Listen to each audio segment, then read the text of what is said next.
Hey everybody, Scott Steen with winnersandwhiners.com coming to you from the Andrew Siciliano studio deep in the bowels of the Winners and Whiners Sports and Entertainment Complex, here to talk about the wild card game number 2 for this Saturday between the Dallas Cowboys and the Los Angeles Rams.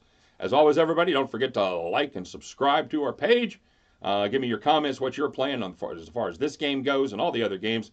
Let me know what you think of our pick here. Are you a thumbs up? Are you a thumbs down? And if you are a thumbs down, let us know where I failed. Let us know what I've overlooked, and tell us why you're fading us. So, and don't forget to head over to our website, winnersandwhiners.com, statsalt.com. While you're there checking out deep dives on every sporting event going on in America every single day, make sure you check out our contest page and get yourself entered in the contest. It's going to be going on about an hour after the Philadelphia Eagles game ends there against New Orleans on Sunday night. We're going to be doing a live drawing here on Facebook for cool hard cash money and some cool Winners and Whiners swag. First place, $100, which that ain't nothing. You can make a nice parlay bet there on Sunday with that $100. So get yourself, or on next week rather, get yourself down with that, and get entered. All right. So let's take a look at this contest here. Dallas Cowboys head to Los Angeles to take on the Rams. Rams are a 7-point favorite. 49.5 is the number there. Tail of the tape, it goes like this.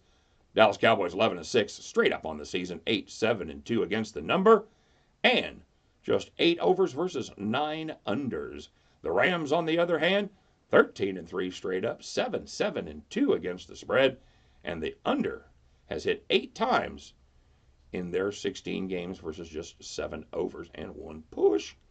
So the big news for the Rams this week, they get Todd Gurley back, and that's huge, because despite their big offensive numbers, a lot of points they put on the board, one surprising truth emerges about the Rams. When they run well, they win. When they don't, they have trouble. They've rushed for 100 yards or more. They've rushed for 100 yards or less than 100 yards 4 times this season. 3 of those games, they lost. That's where their 3 losses account for. The other game was the 34-0 laugher against Arizona, when Arizona just pretty much didn't get off the bus. So Dallas, on the other hand, you know about their defense. They do a great job defending the rush. They are number 6 in rush defense in the NFL, giving up just 96.4 yards per game. And much like the Rams, only on the other side of the coin, when they keep the opposing team from running over 100 yards, they win. The Cowboys have allowed 100 yards or more rushing 6 times this season. How many of those games did they lose? They lost 5 of them. 5 out of the 6 games that they allowed more than 100 yards rushing, the Cowboys were defeated. They faced Seattle last week. Seattle, as you probably knew, was number 1 in the NFL in rushing at 160 yards per game. Dallas Cowboys held them 73 yards. The Rams, they check in at number 3 there with Todd Gurley and company, averaging almost 140 yards per game. Now, here's the kicker, guys. Home field matters, and it matters a lot. Of the 6 times that someone has rushed for more than 100 yards against the Cowboys, 5 of those have come on the road.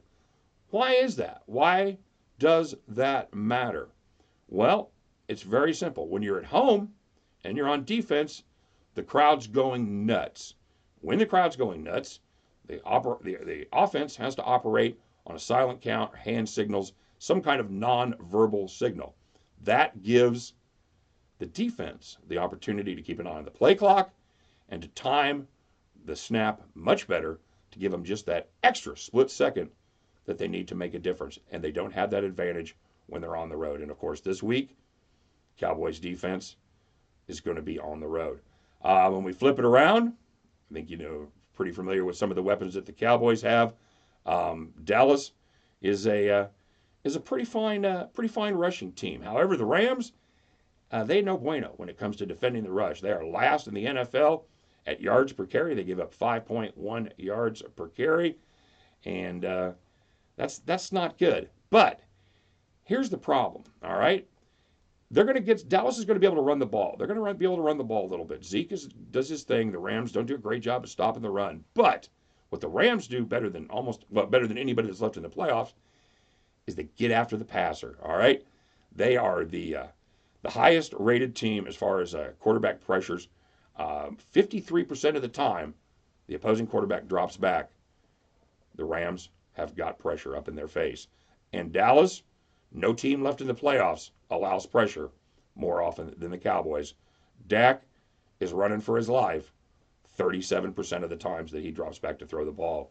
So I think what happens in this game is the Rams, the Cowboys, they each get a few rushing yards, but the Cowboys drop back to pass, and they put pressure on on Dak.